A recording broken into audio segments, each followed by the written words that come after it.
I'm Megan Skidmore, and welcome to the Beyond the Shadow of Doubt. I'm a woman, daughter, sister, spouse, mother, life coach, and person of faith on a mission to normalize asking questions and allowing doubts on a faith journey and all aspects of life. Join me as I bring this traditionally taboo topic out of the shadows of shame and into the light. I firmly believe we normalize through more talking and engaging in discussion. More talking peels back, exposes, and erases the layers of shame associated with asking questions and allowing doubts. When we are more authentic about our journey, we are more powerful because shame has no power in the face of authenticity. Welcome, everyone, to another episode of Beyond the Shadow of Doubt. I have Michael Soto with me here today, and you are someone I have wanted to interview for quite some time, and I'm so grateful for this opportunity to have you on my podcast. So welcome. Thank you so much, Megan. I'm so happy to be with you, and I'm so sorry my schedule has been crazy. Thank you for putting up with that. No, don't apologize. You are busy for a reason. You do such good things, and we are going to get to that in a little bit. I'm really looking forward to this chat. To start us off, I want to give you the floor to share with our listeners about you so they can get to know a little bit more who you are, where you're from, your origin story, all those things. And just Great. Okay. So my name is Michael Soto. I am from Arizona, and I still live in Arizona. I was born and raised in Mesa, which is a very, at least at the time, was a very LDS community, a pretty conservative town, a lot more rural than it is today. And I was raised in a pretty conservative family, and I was raised in the 80s and 90s. And so that was a really different world than today. We didn't have the internet on demand 24 hours a day. I didn't have cell phones. It was just a really different time in a lot of ways than today. No social media. And so, being the words, gay, lesbian, bisexual, transgender, queer, weren't really said, except perhaps little kids calling each other's names or, in a negative context. And so I remember my first memories of gender, me telling my family that I was a little boy and that, I wanted to grow up to be Superman and, just had all these little plans, and my family correcting me, right? My parents saying, no, that's not it. And trying to, teach me how to be a girl, I guess, and setting those expectations. But it never felt right. It always felt wrong.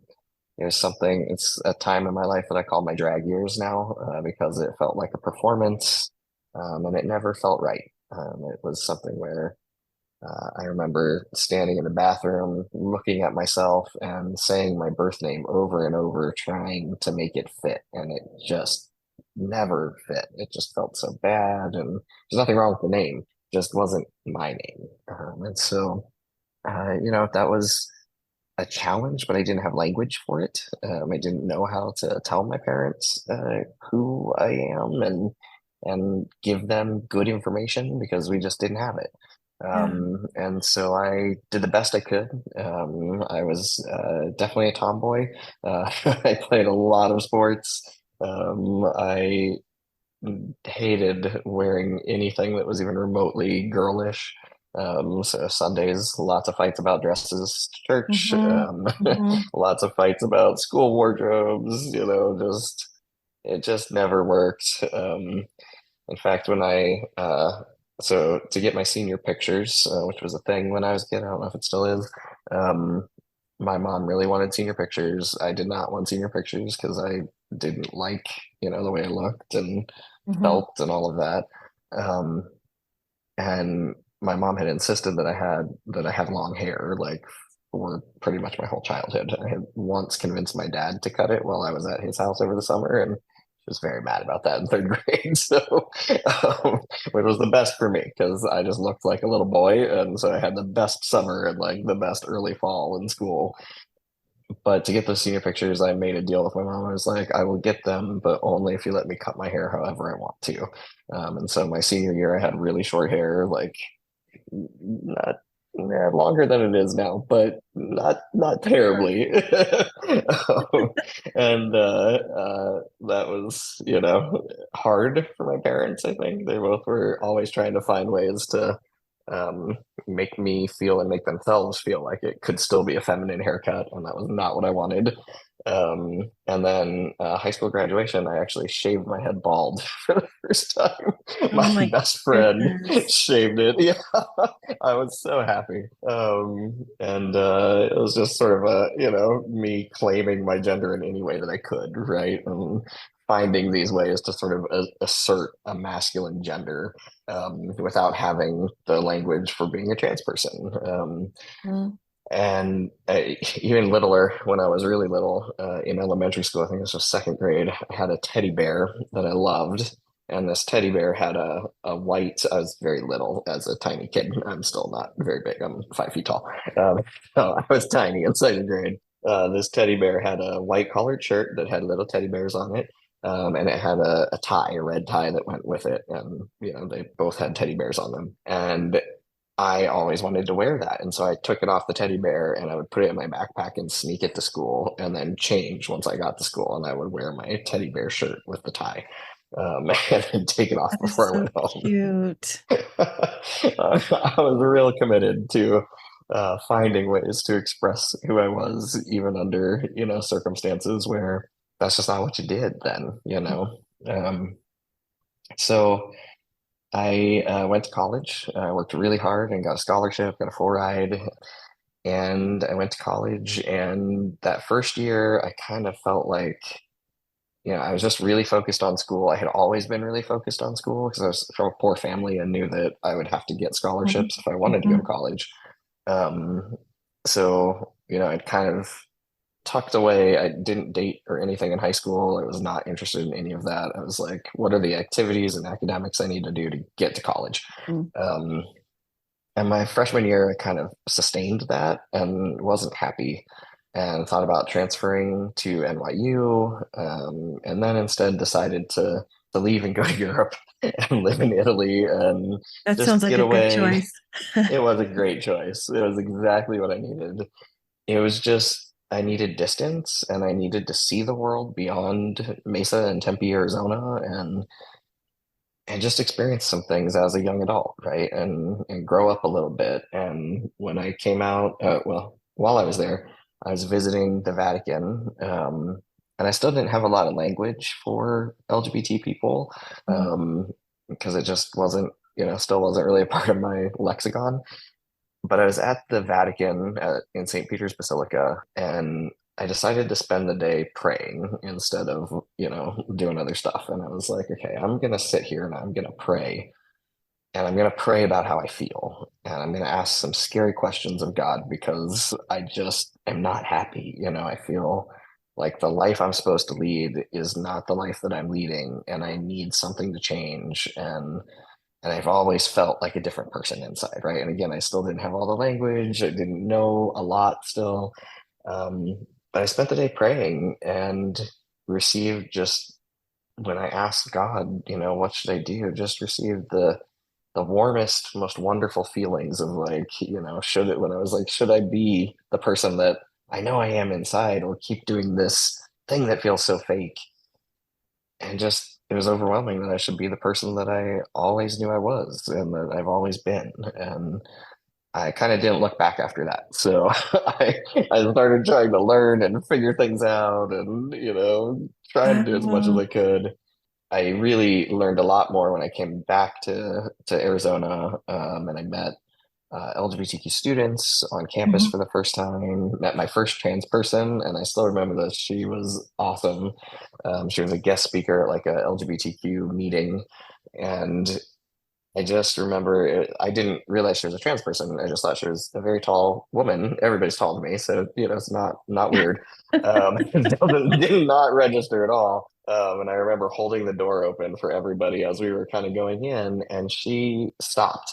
And she kind of looked at me and waited for me to like, ignore her and walk in. And I just stood there and I was like, go, please go ahead.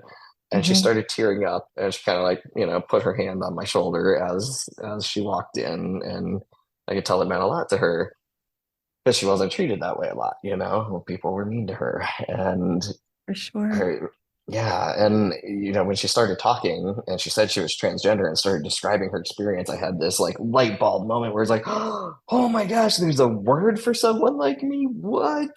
And then it was Wow. amazing. I was just like, oh my gosh, oh my gosh. Like my whole body like lit up. I was so excited, and I talked to her so much afterwards. She was so patient, so kind, such a lovely human being. Um, and I finally had language for who I was and a path that I could start researching and looking into and figuring out. And another trans person, and then I met more trans people, and just never looked back. It just was a really, really important moment in my life that allowed me to actually be able to say, this is who I am. I'm Michael, and I'm going to transition and be the person that I have always been on the inside, on the outside. Wow, that is quite a story. I I have heard you speak and I've heard you Oh, interviewed on other podcasts, yeah. but I didn't know this story about you in St. Peter's Basilica. Yeah. Yeah. That was So a you special moment. you were raised Catholic? No, I was raised LDS. I was just Oh, in Italy, and okay. part of what I did was, explored art and For churches, sure. and Well, yeah, yeah. and it's a beautiful church, beautiful basilica, and clearly a very holy place. And so I was just like, you know what, I'm gonna spend some time praying here. After that experience there, actually the gift shop for the basilica is on the roof of the basilica, so you take stairs or an elevator up. Uh-huh. Right. And I went and I bought a St. Christopher's medal, because it's like the patron saint of journeys, I think, right, of traveling.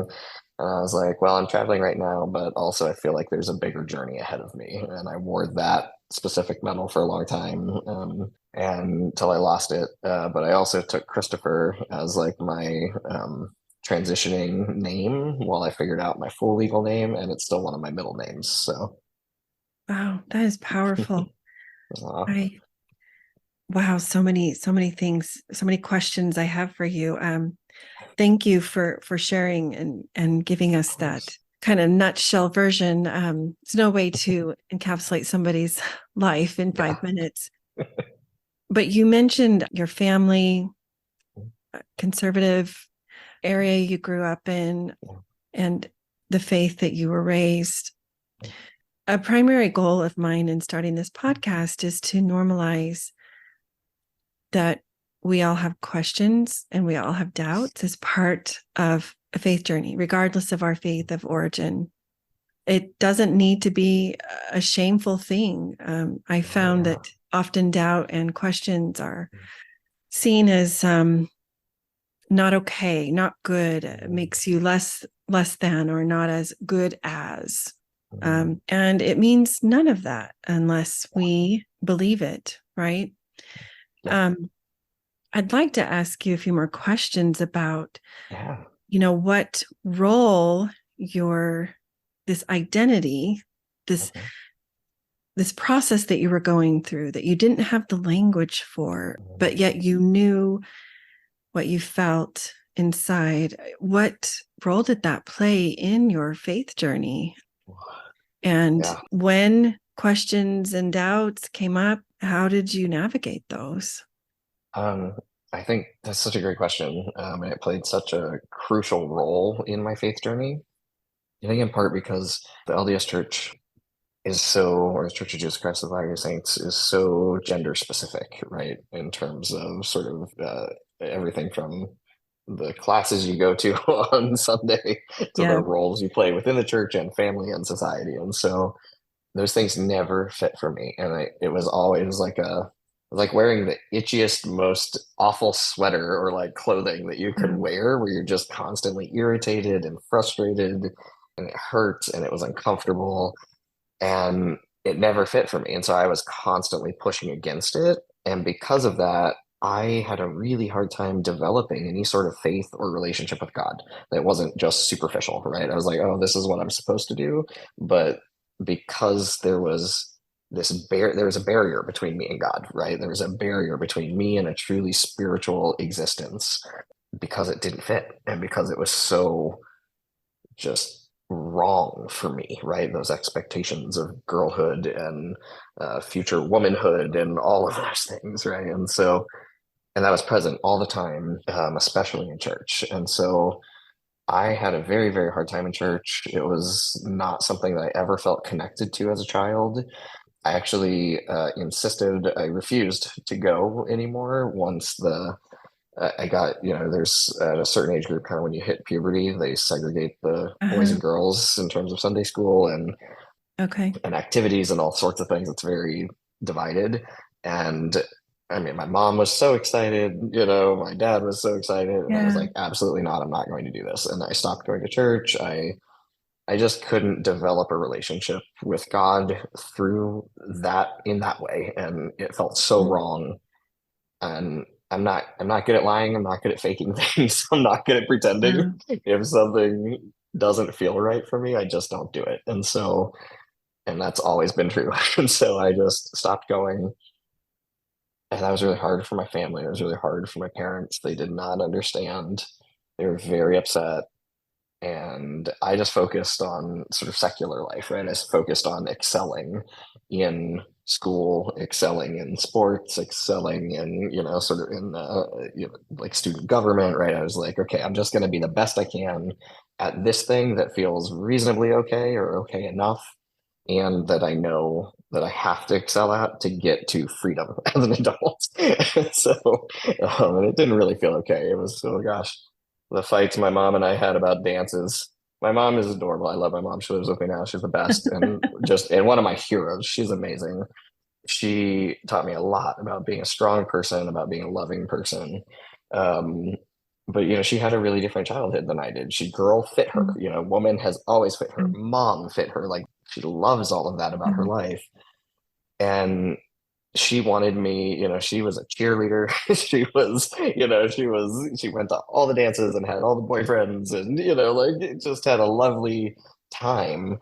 And she didn't understand why that didn't work for me and why I would get so upset and why it would hurt. And I wasn't interested in it.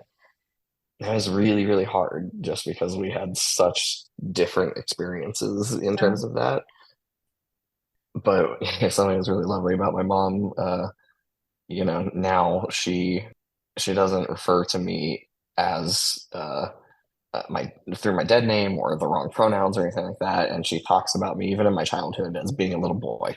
And she will just be like, sometimes she'll walk into the room and just be like, I don't know how I didn't like do the math and figure this out sooner. Wow. And I'm like, well, mom, we didn't know. Like we didn't have the resources we have today, you Tell me, know? tell me, Michael, what does that mean to you to have your mom do that now? Oh, so much, so much. My mom is just the best. She's my hero. I love her. She's so supportive. She's so supportive of my work. She's so supportive of me as a human being. She's so supportive Mhm. of all my friends and community. She's my biggest champion. She's just awesome. And it means the world to me. Like that, knowing that my mom is cheering me on, it's just the best. And my father, before he passed away, he was the same. And just, knowing that I could talk to them about my life, that I could have them in Mhm. my life, that we could share a life together, that Mhm. it meant the world to me. Because when I came out at 19, I really lost that for about 10 years until I was about 29 and started finding my way back slowly. And like they Mhm. started finding their way back slowly. And we started asking each other questions and started putting love before judgment and found our way back to each other. But yeah, having my parents' support means the world to me. Yeah. Appreciate so much that you're being very candid. You've explained how things were earlier and that they weren't great. Your parents didn't understand and they were even Yeah. disappointed. Um, Yeah. And they were that scared. They didn't know what it meant. and I They and were I think terrified. that's so important to just say it, to just Yep. speak it and acknowledge that because I'm sure that there are those listening who maybe are just now finding out how their children, their identity might be different than what both the parents and the children thought it might be. Yes, And exactly. this is like learning a new Yeah. vocabulary, a new Oh, yeah. I don't know. It's it's still very new, even though people who identify in this way have existed for many, many Ever. years. Yeah. They the words, the vocabulary has only been around for I was looking it up, late 20th century, I think, according Uh, to the Human Rights Campaign. I was looking at their website earlier. a little Um, earlier than that, but in different forms. The first transition surgeries were in the early 1900s, and so but they were nothing like they are. I mean, they were the pioneers of what they are today. They weren't as yeah, advanced as today, although right. our surgeries and things are still not very advanced. So Yeah. there's a lot to do. Yeah. So you said the word barrier, and that Mm, keeps ringing in my mind and in my heart. You said that when you hit that age of when the kids get divided by gender, mhm, basically when they go into the youth programs, that's kind of where your journey paused, mhm, stopped, pivot. mhm, I don't know what word you would use, but there was a barrier, you said, for you developing, continuing to develop faith, that faith in mhm, God, a connection to God, and by extension, your spirituality. I think this is such an important point to mhm, talk about. I don't know that those who are not in this space or who haven't mhm. spoken with somebody one on one understand what that means. Can you help us better understand what you mean by barrier? I think I know, but for the benefit of our listeners, I would love if, in your own words, you share a little bit Absolutely. more. Yeah, I can definitely do that. I felt like there's a barrier between me and everything, right? I felt cut off from God, from the church, from school, from my family, because I could never truly let people all the way in, right? Like I was actually known as a super shy kid, and I'm someone who's given speeches in front of like 10,000 people now. Like I'm not a shy person at all. But I was known as a shy person because I didn't know how to let people see me, right? I didn't know how to invite people into who I was because there was always this barrier. And I mean, again, I would look in the mirror and not recognize myself. Like, I don't think a lot of people understand what that feels like when you're like, that's not me. That can't be me, Mhm. right? Mhm. And I didn't recognize myself in the way other people saw me. I didn't recognize myself in the future other people saw for me. I remember walking into, I was at my grandmother's house with my mom and walking in, I was watching a movie with like all the guys in the family. We were all sitting in the living room watching a movie, and my mom and her sisters and sort of the girls of the family and the women were in the kitchen and dining room Mhm. talking. And I walked in to get water or something like that. And they were like, come and sit with us, come and bond. And I was like, no, thank you. I'm good. I'm gonna go back and watch the movie. And like, at one point they pulled me over and were like, you need to come and sit with us. And I was like, why? And they were like, well, you're one of us. And I was like, Mhm. no. And they were just like, well, someday that'll change for you. You're gonna be a mom and a wife and want to be, sort of a woman in the family. And I was like, absolutely not. And I was like, that is not my future. No, thank you. And I laughed and I was really angry and frustrated. And they just kind of laughed, and now I'm like, yeah, that wasn't my future. Like I told you that. I've told you that my whole life, but nobody could see it. And Yeah. so in terms of like a relationship with God, like, I mean, I couldn't invite anyone in. So how could I invite God into my life? Right. Like, and I think this goes back to the asking questions thing. Like, I wasn't encouraged to ask questions about my gender. And I'm a very curious person. Questions is how I understand the world. So I think a good question is far better than knowing something, right? When you can ask Yeah. a really good question, that's better than a statement. Um, so it wasn't until I started asking questions of God, of myself, of everyone, um, asking myself, who am I? Like, how do I want to be this person in the world? How am I going to make that happen? Right? Like, how am I going to become the person, the boy, the man that I am so that I can be seen by the world. And then how am I going to navigate the world that way, right? How am I going to navigate Mhm. family and school and church and spirituality and everything and jobs? And that just kind of opened the door, like it was that prayer at St. Peter's that started an authentic relationship for me with God. Like that is the first time I felt seen and loved by God as myself. And that's a powerful feeling. That's It a is. transformative feeling, you know? Well, I'm so grateful that even though you had this experience early on in your youth, by the time you were in your late teens and you were traveling and you were in St. Peter's, that you still felt moved to reach out to the divine, and you took action. You said a prayer in the way that you knew how. Obviously, this barrier isn't a physical wall made of bricks or anything. The way I see it, and tell me if you see it differently, it's a barrier that's created by words. Words used to define, socially define the human experience in certain ways. And at the time, there wasn't one that described you. Yeah, And so, because everything was so grouped, like you mentioned, by gender, right.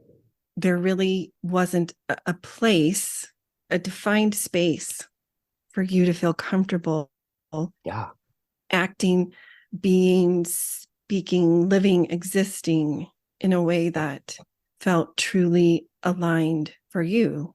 yeah, absolutely. And I think that that means there's that's an invitation Mhm. for those that aren't necessarily in that space to create new spaces Yeah, that perhaps don't currently exist or that we don't currently understand. They already exist. It's a matter of acknowledging that yeah, and learning, listening like your parents did, loving and embracing, right? yeah. What thoughts or suggestions, ideas do you have for families, for Mm. parents in moving towards creating that more open, loving space?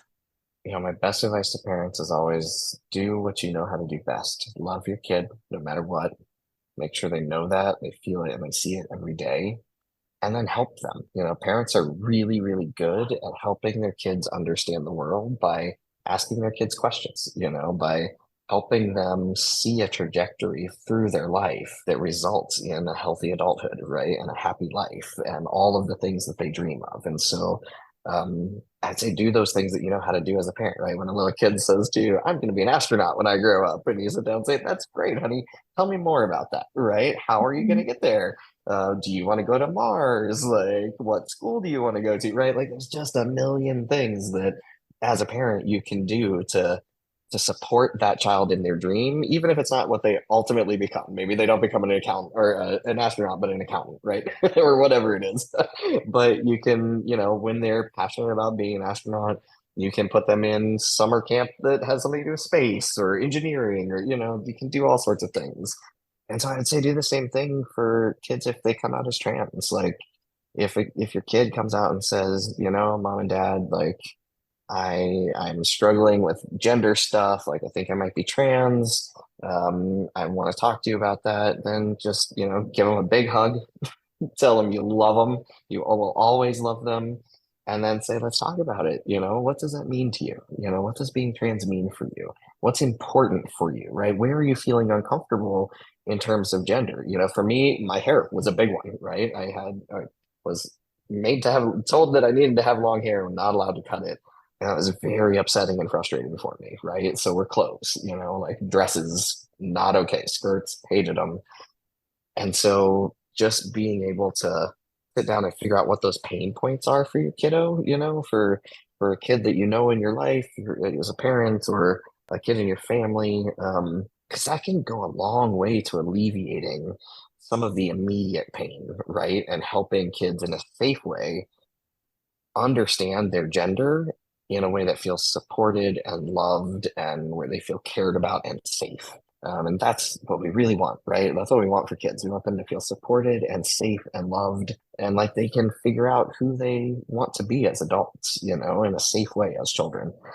So that's really my biggest advice. Don't assume anything.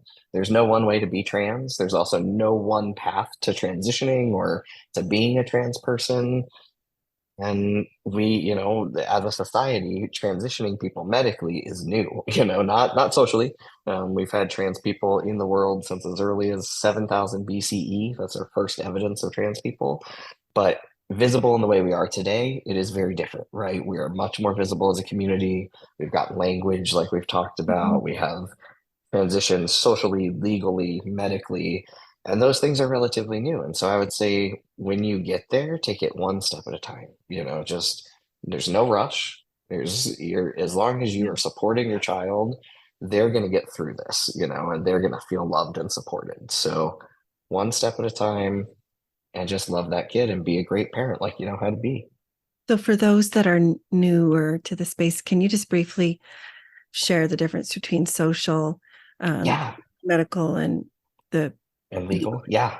Uh-huh. Yes. So there's lots of things involved in transitioning your gender, right? Every single person that's born in this country, at least, when we are born, we get a birth certificate, and we are literally assigned a gender at birth. Everyone, the doctor looks at that baby as soon as they're born and says, "That's a girl or that's a boy," and writes an M or an F accordingly on that birth certificate. We don't do blood testing for chromosomes, right? We don't do hormone testing or anything like that. So it's always based on a visual assessment. Mhm. So then everyone's got that throughout their life, right? That follows you into school, that follows you everywhere, right? That just like your name, right? Just like your social security number, your gender becomes not just something that for a lot of folks maybe helps you buy a birthday present or a Christmas present or clothing for that kiddo or the haircut that they have, those sorts of things, but also the sports that they play, right? The teams that they're on, or the all sorts of things, the activities they do. And so to change that as a trans person, and I think this is like probably one of the best ways that parents can support their kids if they come out as trans is to help them socially transition, right? And so that can be as easy as changing pronouns that feel more comfortable for that kiddo, using a different name, right? Using a name that feels good for them, helping them pick a name that feels good for them. I had invited my parents to help me pick out a new name and to be a part of that process, but it was too early and they were too afraid and it was all too new and they declined. And that was sad for me. I would have loved for my parents to help me find a name that worked for me and that felt like me. So, just being a part of those things with your kiddo, going to the department store and saying, okay, so we know, maybe we know that suits, don't work for you, hon, we're okay, great. But what does work for you? Do you want frilly dresses, something a little, less frilly, Yeah. a little less girly? Like, what are these things, right? Or dresses don't work for you. What does? And letting them try on, they're just clothes. Let your kiddo try on some different styles, some different clothes, try on a different haircut. Having that conversation with their school, with your family, with your church community, and saying, you knew this child as this. We are now using this name Mhm. and these pronouns. We're going to ask you to respect that as just a basic show of love and community for our kiddo. Yeah. So that's really socially transitioning, right? It's kind of just like all of those things. It's really the gender expression, right? We all every single day put on clothes and wear our hair in a certain way and do those sorts of things that help us feel like the world can understand us as gendered beings. So it's changing those things. Legal transition is very complicated. Oh my gosh, friends, it's a long process. I just for anyone that's wondering, transitioning in all ways is a long and complicated process. It's never something that's embarked on lightly. It's something that takes a lot of time, energy, resources, all of that. And so legal transition is changing your name. If you do change your name, right? If you maybe don't have a gender neutral name or something like that, or a name that you feel comfortable with, changing a name, changing your gender marker, changing all of your bank accounts, right? Changing your social security card, changing your birth certificate, changing literally all of the documents, your school records, right? Your all of it. so that those records can actually follow you and it'll make sense instead of it being, a That is totally different name. that is not something folks take lightly or just No, decide on a whim. no, not at all. It's a very expensive process. It's a very long process. There are so many steps to it.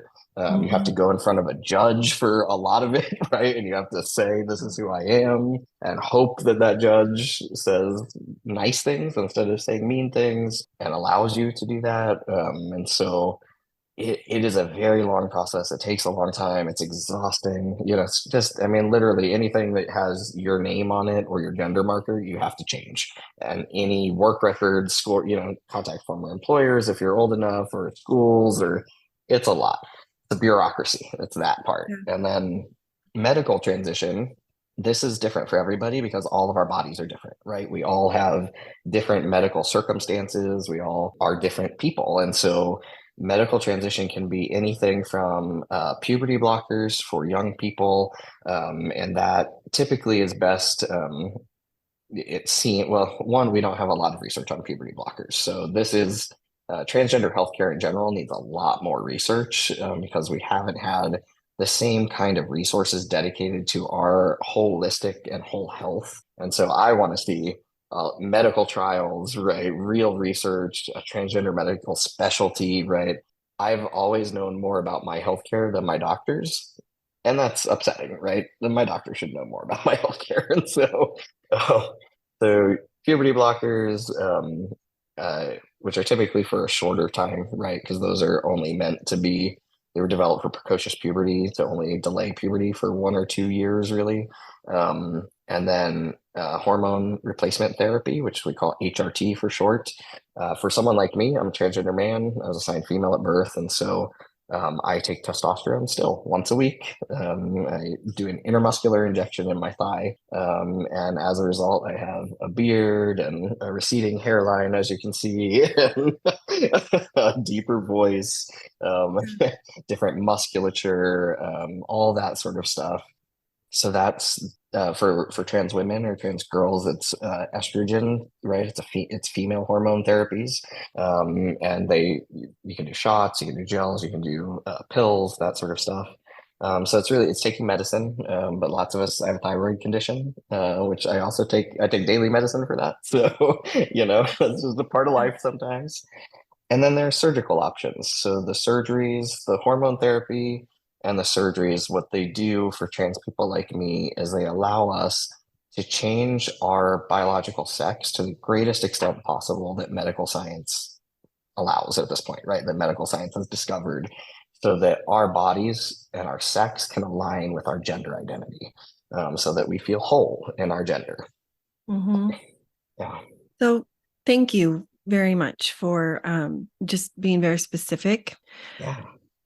What would your advice be for individuals, Mhm. parents, families who are on this journey and they can see ahead that this is going to be an area that might be in their path for whatever reason? Their kiddo wants to talk about it, explore it, sees it as a possibility. What advice, because there, like you said, there isn't a lot of research about this. And Yeah. unfortunately, I think there's also a lot of misinformation and Yes. a lot of misunderstandings. Mhm.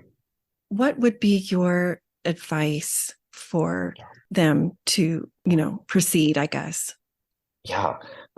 First, I'd say take a big deep breath. It's going to be okay. You're going to get through this. Your kiddo is going to be great and happy and successful. I know trans people of every walk of life, of every profession. I know trans people that are parents, trans people that are, that are doctors, that are married, that are doing all sorts of things, right? Like we exist in every type of life. And being trans doesn't mean that your child is going to have a bad life or a sad life or a scary life. They can be totally fulfilled human beings, like so many of us are, right? We're people, and so it's all about finding the right support and good information. And so there needs to be much more medical research. That's something I'm really big in advocating for right now and trying to find more funding and resources and partners in that work, because I want there to be good research someday so we can look at it and not be afraid, and have really good medical processes, diagnostics, and procedures that allow trans people to be as healthy as we can possibly be throughout our entire lifetimes.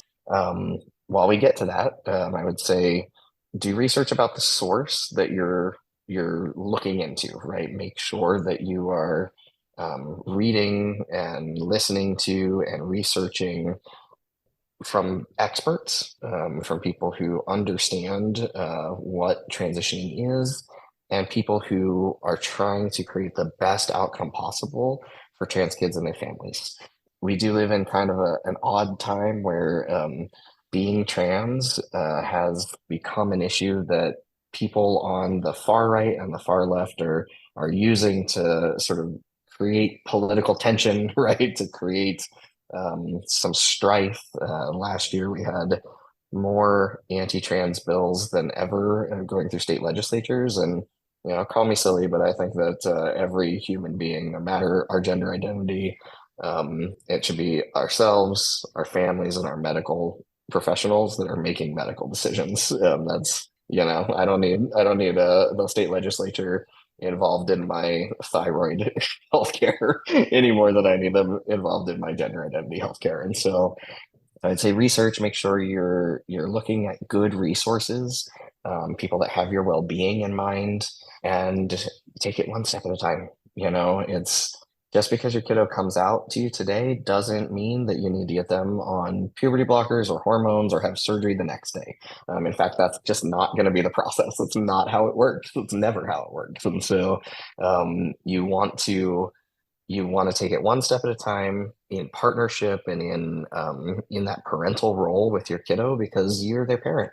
You're responsible for their physical, mental, emotional well-being, for their lives. And so don't abdicate that, right? Like, be in that role, love your kid, and guide them, and do the things that help you all feel safe and whole, right? And that you can adjust to as a family, that help you see each other and understand each other and love each other even more than you thought possible. And so, for some folks, that'll mean just social transition while a child is under 18, right? While a young person's under 18. For other folks, it might mean something else. But start having conversations with your doctor, right? And find a doctor that knows what they're talking about, that has experience in this, not to put your kid on a medical regimen right away, but so that you understand what could happen, what your options are, so your kid understands that, so you understand it. So if you decide at some point to do that, you can prepare as a family. And if you decide not to, you can prepare as a family, right? And so that your child, again, and see a path for themselves from where they are when they come out all the way to when they turn 18 and after, right? Because, maybe they will wait to transition, and your family will wait, and the child will wait until they're over 18. But then they're going to have a lot of decisions to make, right, about transitioning. And I would want my kid to have knowledge, and I would want to have that knowledge so that we're ready. I think Yeah. key to not allow fear to get in the way of Yes. educating yourself. You Yes. you Education mentioned is so important. Sorry. no, that's fine. You mentioned all of the trans bills Yeah. nationwide, and I haven't mentioned this yet. You are heavily involved politically. You Yes. are in the trenches Yep. fighting and for trans rights, raising awareness, all of the things. I know that you've worked in a variety of positions of Yeah. nonprofits who also Mhm. Equality Arizona, Yep. One Community, One correct? community. Yep. And Yep. then The Equality and Fairness Coalition, all sorts of things. currently Yeah. Equality and Fairness. Can you just Yeah. share a little bit more about that? I know there's no way to encapsulate that in the short time that we have today, but just share a little bit about what you do and why Yeah. it's important. Absolutely. I am a true believer in representative democracy and in citizen civic participation. I think that, our government is only as good as we help it to be. And so I think that's really important for all people. And I'm super passionate about that for LGBT people and trans people in particular and our families. And so I do everything from help to write legislation and then find either state legislators or members of Congress to run that bill and to help make it law, Mhm. to working with everyday people to go and talk to those legislators and to their members of Congress to talk about why a bill like that or why a bill once it's introduced would improve their lives, would be beneficial to them and to everyone. And so I'm a big believer in a lot of the founding principles, or really all the founding principles, all the basic, sort of founding principles of our nation, like fairness for all people, freedom of speech, freedom of religion, freedom of the individual to choose their life, right, and to live a life according to their own dictates and consciousness. And so, for me as a trans person, that's what that's about for me, right? It's me being able to be authentically who I am, Mm. live according to my conscience and exist in this world in a way that makes me a better person and I hope helps to make the world a better place. And so I do a lot of grassroots teaching of grassroots advocacy. I do a lot of teaching in general about the civic system, about trans people, about LGBT people. I work at all levels of government, and so I'm always here to be a resource for different levels of government that want to make strides in terms of LGBTQ inclusion and fairness and equality.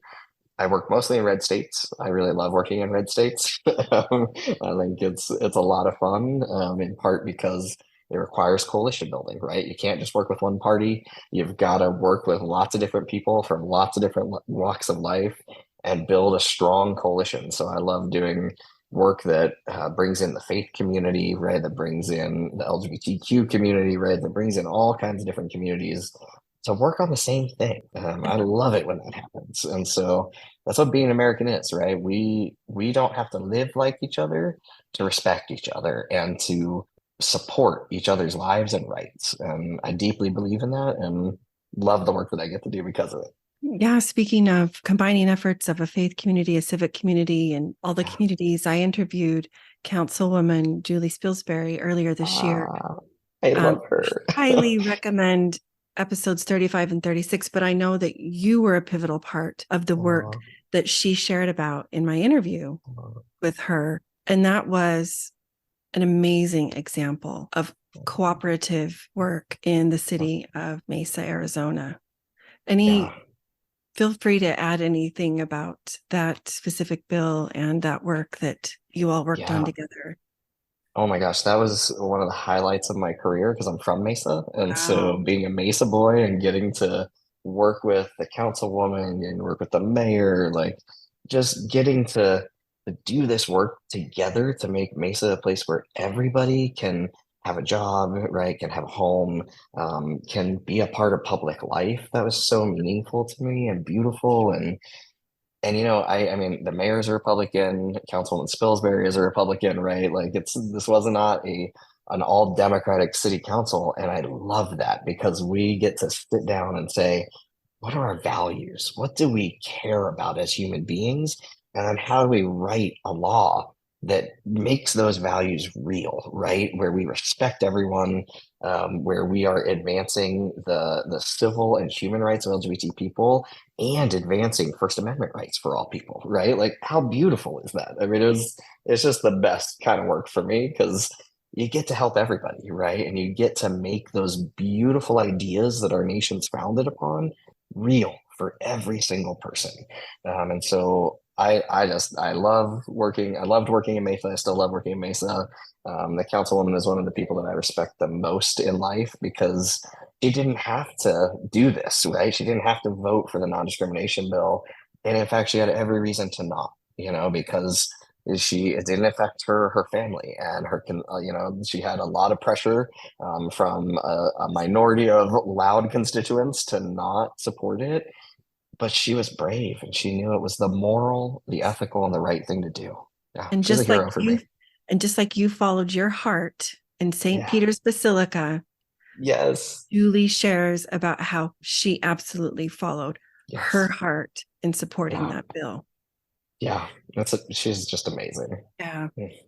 There's Yeah. so much heart and so much sacredness surrounding this work. Yeah. Ever since 1999, is my understanding, there has been a Transgender Day of Remembrance. Yes. Can you share a little bit about that and what that means Yeah. and why it exists and what it means Yeah. to you? Absolutely. So we're actually in Trans Awareness Week right now, which is always the week leading up to Trans Day of Uh-huh. Remembrance. So, like you said, in 1999, it was the very first Trans Day of Remembrance, which is always November 20th of every single year. Yes. And this memorial began for a very sad reason. There's a trans woman named Rita Hester who died because she was trans. And that's a horrific thing. That's a horrible thing for anyone to kill someone just because of who they are. Yeah. That's a hateful, horrible thing. It's a hate crime. It's a hate act. And this wonderful woman lost her life just because she's a trans woman. And so to memorialize that, some of her friends and community got together in 1999 and said, we're going to remember her. We're going to do something tonight. We're going to do a vigil. We're going to say her name. And then we're going to start actually trying to track this because we don't know how many trans people this happens to. Does this happen to lots of trans people or just a few? And very sadly, what we found is that it happens to a lot of trans people, even more than really we can count most years, because often, like in Arizona where I live, the laws in terms of death certificates, if you haven't had bottom surgery, even if you've legally changed your gender, the coroner can revert to your birth gender. And so sometimes even on our death, we're not treated with respect and kindness. And so a project began essentially to try to track the lives that we lose to hate, to uh, horrible violence, senseless violence. And it started, we as a community started tracking it online. I still remember the first website. It was way back in the day, so it was a really, it was that kind of website that didn't have a lot of functions. um, but we kept the list every year, and we track it globally now. So we track it in the United States by state. We track globally how many trans people are murdered for who they are, and it's a terrifyingly big number, and it's very scary. Yeah. You know, I say a lot to people when they ask, what do trans people want? And I just say an average life expectancy. Like we want to not die because of who we are. Yeah. Um, and so, Transgender Day of Remembrance has always been very important to me. I actually organized the first vigil that happened in Arizona in 2000. And so it's always Wow. been a day that's, I think, important to remember people whose lives have been cut short for no reason, for senseless reasons, and to remind us that we can do better and we should do better, right? I want that number to be zero someday. And so that's why I do what I do, right? That's why I talk about who I am, why I do everything I can to support trans people in every phase of life and their families, so that we can get that number to zero, so that trans people aren't murdered for who we are. And we have that in other walks of life, right? We're seeing that in with the October 7th terrorist attacks on Jewish people of Israel, right? This happens in life, but we want it to stop. We don't want people murdered for who they are. And so it's an important day. It's a sad day. If you go to a vigil, please take care of yourself and have a self-care plan afterwards, because it is hard to hear the names of people who have lost their lives in this way every year. Go with a friend or go with a family member and someone who loves you and supports you. Make Yeah. sure to hug people, like take care of Yes. yourself. But it's an important day. Yeah. Sobering reminder Yeah. to just love, Yeah. Yes. just love, Yep. Yeah. Yeah. love And love people. over everything, over bias, Everything. over Yes. fear, Yeah. love over hate, all of those things. All of it. And Bell Hooks, one of my favorite feminist scholars, said that love is always an action. And I love that because it is, right? When you love someone, you show up for them, right? You show up in their lives. You tell them you love them.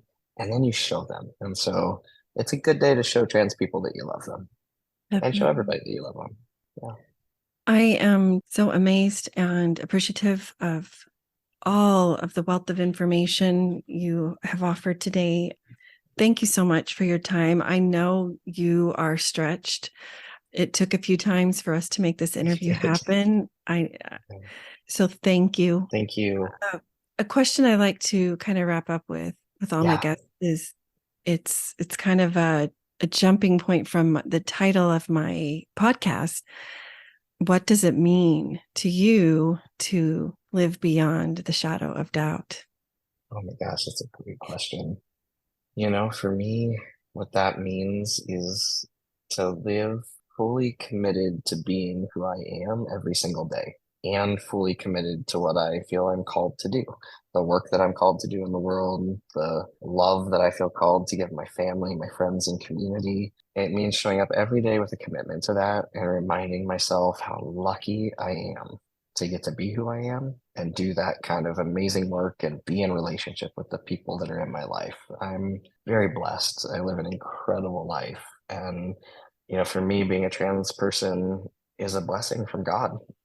It's my purpose in this life. And I thank God every single day for making my life possible just as I am. That's what it means for me. That's so beautiful. Thank you so much. Appreciate that. So, just going to throw out a few final questions. These are just for Yeah, fun to get to I know love you. it. I'm looking for Okay. one word answers, really, just Okay. Okay. for our listeners to get to know you. Tell us your favorite book. Ooh, it's a tie between The Fifth Sacred Thing and Once an Eagle. Very different books, but I love them both. Read them each every year. Okay, I'll have to look those up. Okay. You've already said this, I believe, but are you an introvert or an extrovert? I am a hybrid of the two. I'm very good at being an extrovert, especially in my work life and public life. But I recharge alone. I like to sit in my office that has lots of books in it and cuddle with my dog to recharge. And do you have a favorite artist? Oh wow. Oh, so many. Oh my gosh, that's so hard. Wow. Or I'd just say one Michelangelo. Yeah, Michelangelo? Michelangelo. It's a good one. A Yeah. night owl, or are you a morning lark? I used to be a night owl, but I have become a morning lark. In Okay, particular, fair because I'm enough. often on a plane at 5 in the morning traveling around the country. Do you do still or carbonated water, or do you do diet soda? Carbonated water. And do you have a celebrity crush? Oh, that's a great one. Oh, I mean, probably Jennifer Lawrence and Brad Pitt. Those would both be a celebrity crush for me. Ones. And the furthest place that you have traveled? Ooh, furthest place I've traveled. Probably Germany. That's Yeah, a good one. yeah. Fun. I love Germany. Well, It's beautiful. if folks wanted to connect with you or reach out Yeah, to you, how could yeah. they do that? So you can reach me at Michael, and that's Michael at equalityandfairness.com, and that's all spelled out. So you can reach me anytime. You can also find me on social media. I'm not super active on social media, but I do try to respond to messages on social media. I don't Okay. post a lot just because I'm busy, but I do check social media. So yeah, Awesome. and it's usually Michael ST Soto.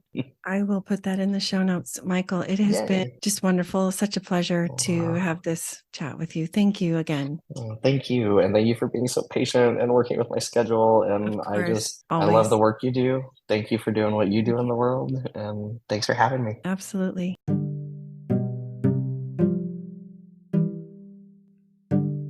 Hopeful Spaces is a Dallas Hope Charities component of Hopeful Discussions, sponsored by Mercedes-Benz Financial Services USA. It's a free monthly parent, ally, or caregiver support group facilitated by Megan Skidmore Coaching. Email chc@dallashopecharities.org for more info. Beyond the Shadow of Doubt podcast is a proud member of the Dialogue Podcast Network, which is part of the Dialogue Journal found at dialoguejournal.com. Founder Eugene England was a Mormon writer, teacher, and scholar who wrote, "My faith encourages my curiosity and awe. It thrusts me out into relationship with all creation and encourages me to enter into dialogue. My hope is that this podcast is an extension of that vision." Visit meganskidmorecoaching.com to find this podcast and additional free resources, including the link for a complimentary coaching session. Follow me on Facebook or Instagram for more, or to send me a DM. Help the podcast grow. Please follow, review, and share with a friend.